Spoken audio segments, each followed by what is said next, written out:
Alright, this video we're going to talk about section 1.7, day 1, Introduction to Inverse Trigonometric Functions. So before we can talk about inverse trigonometric functions, we need to recall a couple things about just regular inverse functions. So recall first that the graph of a function's inverse is in fact the graph of that function reflected over the line y equals x. So this is going to mean that if an inverse is going to be a function itself, so not just the inverse of a function, but a function itself, it's got to pass the vertical line test, right? So functions have to pass the vertical line test. So if the inverse is going to pass the vertical line test, the original function needs to pass the horizontal line test.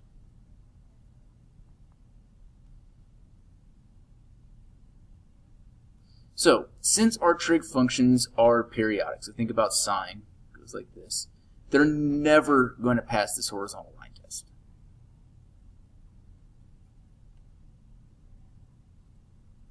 So what we're going to have to do is only look at a certain interval to find the inverse trigonometric function. So if this thing's going to be in a function, we're going to have to look at just a certain piece, not the entire thing of like sine or cosine. So let's look at our definition of inverse sine. So the definition of inverse sine, the inverse sine function is defined by y equals, and this is how we're going to write this. We're going to say, arc sine, A-R-C-S-I-N, arc sine of x, if and only if sine of y equals x, where negative 1, or x is between negative 1 and 1, y is between negative pi over 2 and pi over 2. So the domain of y equals arc sine of x is negative 1 to 1, and the range is negative pi over 2 to pi over 2.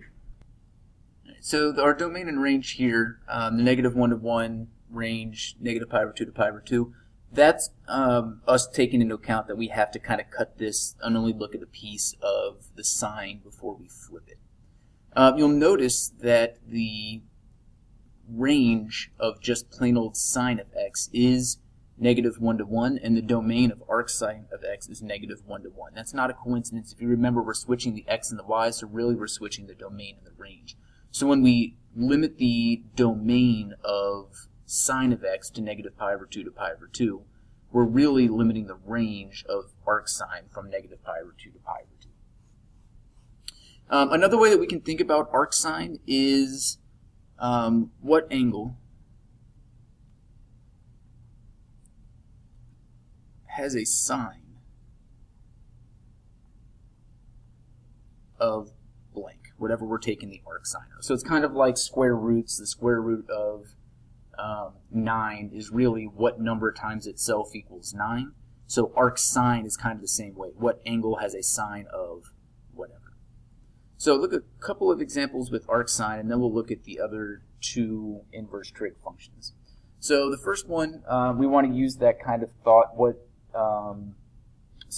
angle has a sine of whatever. So arc sine of negative 1/2 is what's angle has a sine of negative 1/2. Now, if you think about your unit circle, there are two, I guess there's infinitely many, but two that are on just one trip around the unit circle that have a sine of negative 1/2. It's going to be 7 pi over 6 and 11 pi over 6. But if you think about the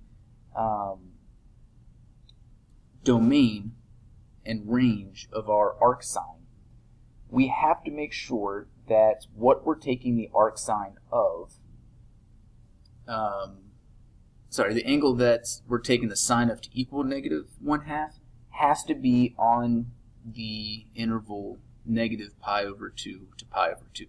So we're only looking here for our answers. So again, if we were thinking about the two possible answers, the two angles that have a sine of negative 1/2, it's 7 pi over 6 and 11 pi over 6. Well, neither of those fit in between negative pi over 2 and pi over 2, right? Negative pi over 2 is this way, pi over 2 is this way. 7 pi over 6 is over here, and 11 pi over 6 is over here. So 11 pi over 6 is really the one we're looking for, but it's not on here, right? We stop at pi over 2, so we're going to have to think about 11 pi over 6 as a negative angle. So that's going to be equal to negative pi over 6. So part B, it looks like this is sine to the negative first power. This is just another way of saying inverse sine, and inverse sine and arc sine are the same thing. So A and B are really asking the same type of question. So inverse sine of radical 3 over 2. So again, we're thinking what angle has a sine of radical 3 over 2? And if we think about our unit circle, we're going to have pi over 3, and we're going to have 2 pi over 3. But remember, we're only looking at negative pi over 2 to pi over 2, so 2 pi over 3 is gone. So our answer is going to be just pi over 3.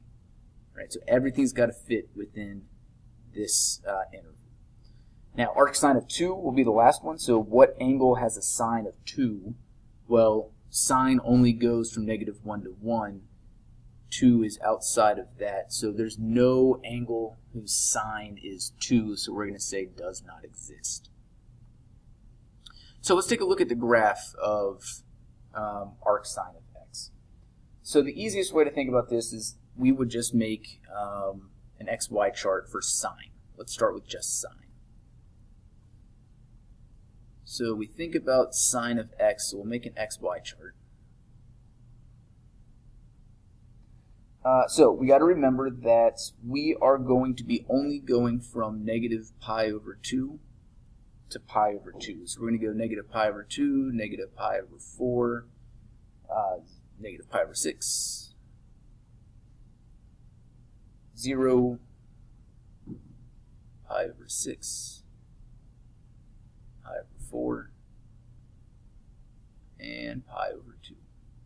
Now, the reason we are skipping the pi's over 3 is because it's going to be radical 3 over 2. It's not going to be the easiest thing to graph. So if we think about what we know about our unit circle, we'll start at 0 because that's what we know the most.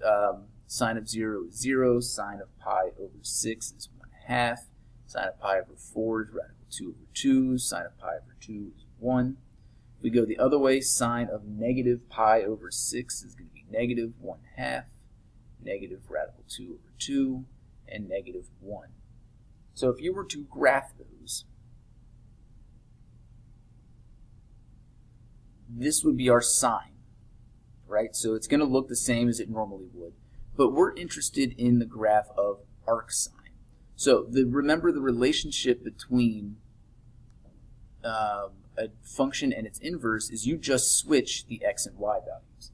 So we're going to be looking at x going from negative 1 to negative radical 2 over 2 to negative 1/2 to 0 to 1/2 to radical 2 over 2 to 1.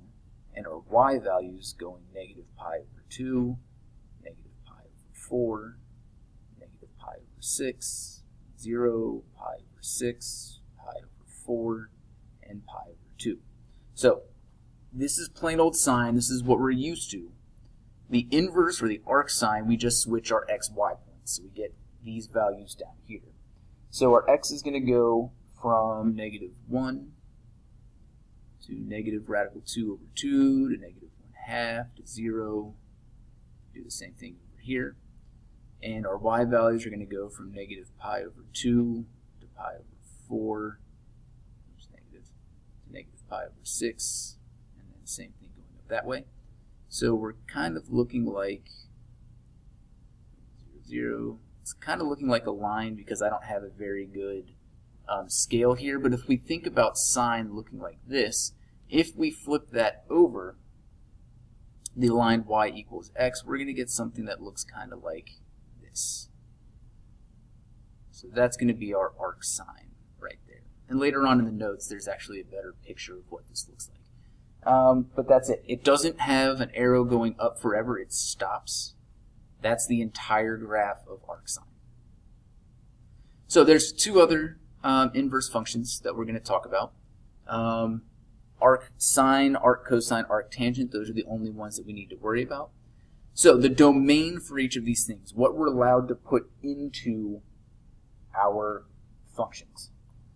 For arc sine, we know the domain already is going to be everything from negative 1 to 1, and that should make sense because the range of sine is negative 1 to 1. the domain of arc cosine is negative 1 to 1, and again that should make sense because our cosine range is negative 1 to 1. Arctangent's going to go from negative infinity to infinity, and once again that should make sense because the range of tangent's negative infinity to infinity. Now here's the ones where we actually have to think about as far as answers are going to go. So our range, we already know here, is negative pi over 2 to pi over 2. Our range for arc cosine is going to be 0 to pi. And then arctangent's also going to be negative pi over 2 to pi over 2.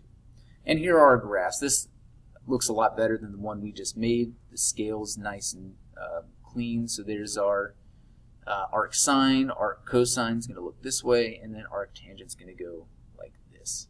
We don't have to know too much about the graphs. Just an idea of what the shape is. The big thing that we need to know is the domain and range for each of these functions. So let's do a real quick look at example 6, and then we'll call it quits on this video. So the first thing, we need to find the exact value, if possible, of arc cosine of radical 2 over 2.